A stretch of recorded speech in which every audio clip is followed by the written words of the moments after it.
Welcome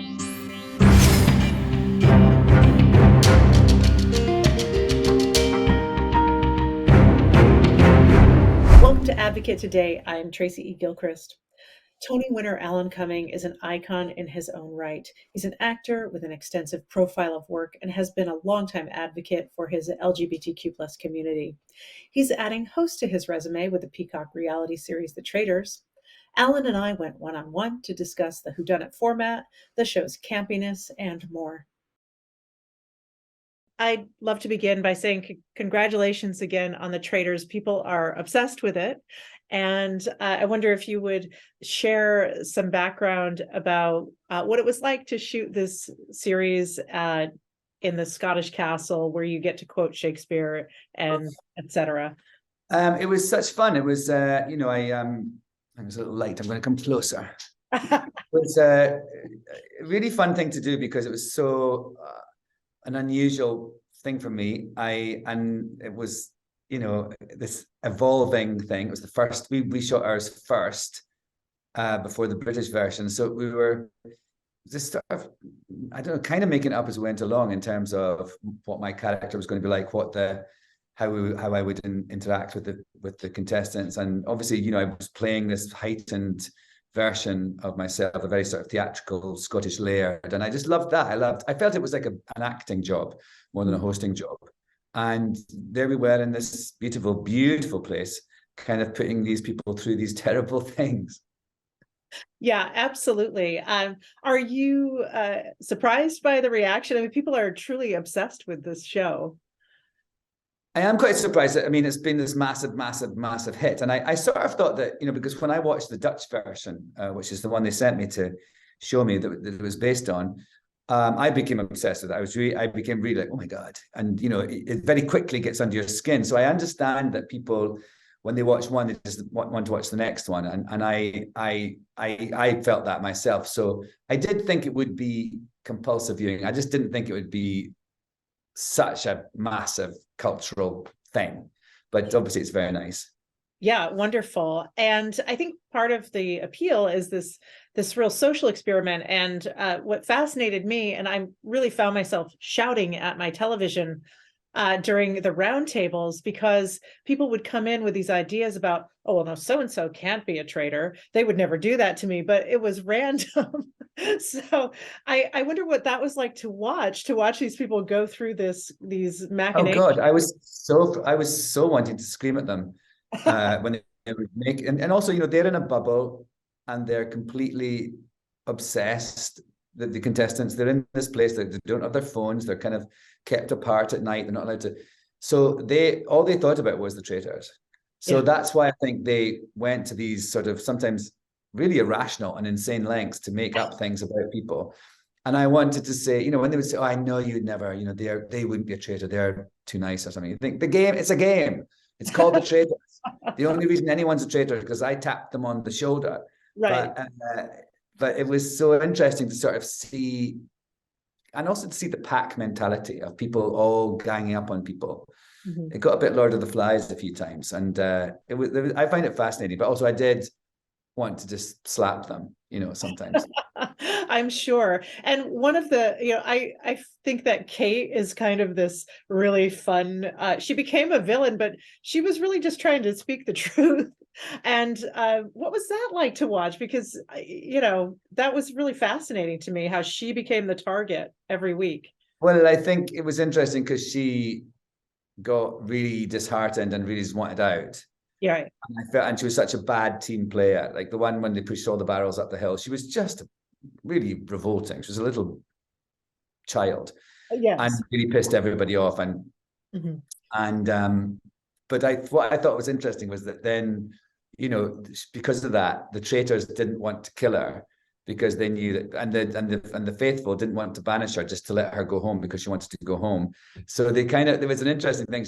She actually engendered her own sort of prison. And then she got back into it, and she kind of came round, and she was a team player again. I really enjoyed the arc of that, and watching her, towards the end, being really lovely. I thought, she was obviously she had the biggest change, and it was the sort of the star of the narrative of the players. But I really liked watching her, and I do think she is incidentally hilarious as well, just Right. in general. Yes, very, very funny. I wonder, were there any missions that were particularly interesting or fun for you to watch unfold? Oh, I loved the funfair one when they all got strapped to that Ferris wheel. Yeah. And also, you couldn't really notice in the filming because it was raining and it was freezing that day, and they're all wet and strapped upside down and just freaking out. And in the one when they get all the, in this little cabin in the woods, when they get all the lice thrown in and maggots thrown in their head. Just people losing it. Yeah. So yeah, it was intense, Mhm. but also, luckily I didn't have to do any of them. Yeah, the one in the Ferris wheel type of situation was like a medieval torture machine. Yeah. And it was also because, but all these very cleverly, those things kind of bonded the group as well in an interesting way. So yeah, it was that one especially, actually, I think. wonderful. Well, I've seen all of it. I know who the winner is. This winner played the game masterfully. Yes. I mean, a masterclass. And would you talk a little bit about what that was like to watch unfold? I just was so full of admiration. I obviously, knowing who the Traitors are and seeing how good or bad and how difficult it is. Cody is a traitor, and it's very clear that it pained him to have to be so duplicitous and treacherous. And the winner played such a blinder, had amazing poker face, had great strategy, and was just it is a game, and it is a game that has some skill involved. It's not just chance. And I think this winner absolutely deserved it because they just nailed it and adapted and never lost. I mean, I guess it's easier when you are a traitor. You don't get drawn into that thing of someone's so nice, they can't be a traitor, because that is the case. It's you can be nice and be a traitor. So I just think the way it's also, there's a lot of last minute drama goes into at the very end. So yeah, wonderful. Worth staying to the end. Well, you got, I just learned the news today. There's some great news that it's been picked up for another season and there will be a reunion show. Would you talk a little bit about that?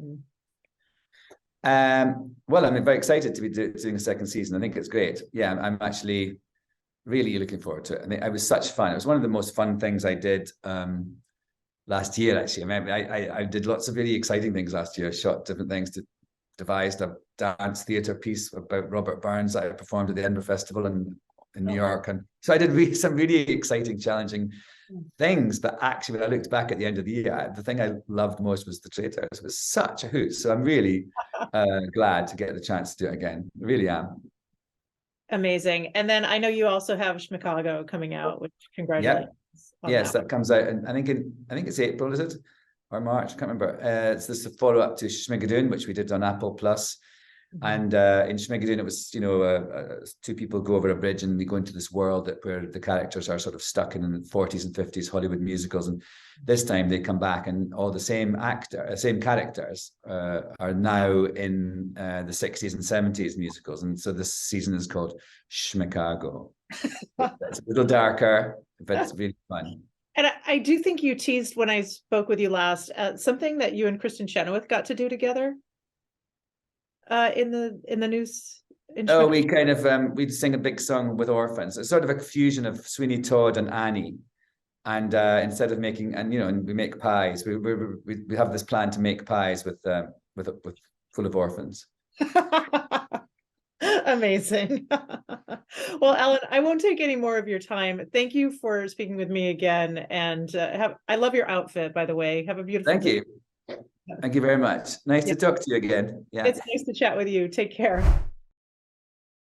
Thank you so much to Alan for joining me. He is delightful.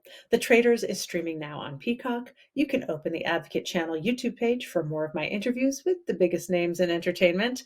I'm Tracy E. Gilchrist, and I'll see you next time.